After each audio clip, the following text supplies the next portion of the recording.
ജില്ലാ merit scholarship അപേക്ഷകൾ ക്ഷണിച്ചിട്ടുണ്ട്.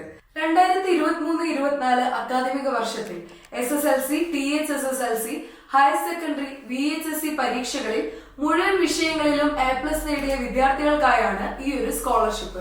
2000 രൂപയാണ് സ്കോളർഷിപ്പ് തുക.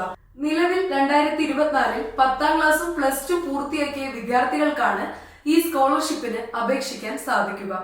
പൂരിപ്പിച്ച അപേക്ഷാ ഫോം, ബാങ്ക് പാസ്ബുക്കിന്റെ ആദ്യ പേജ് പകർപ്പ്, SSLC, +2 മാർക്ക് ലിസ്റ്റിന്റെ പകർപ്പ് എന്നിവ സഹിതം special officer four scholarships, Vikas Bhavan, PMG, Thiruvananthapuram 33 എന്ന അഡ്രസ്സിലേക്ക് ഫെബ്രുവരി 5-നുള്ളിൽ തന്നെ അയക്കേണ്ടതാണ്. അപ്പോൾ ഒട്ടും വൈകണ്ട, അർഹതപ്പെട്ടവരിലേക്ക് ഈ വീഡിയോ എത്രയും പെട്ടെന്ന് തന്നെ ഷെയർ ചെയ്തു.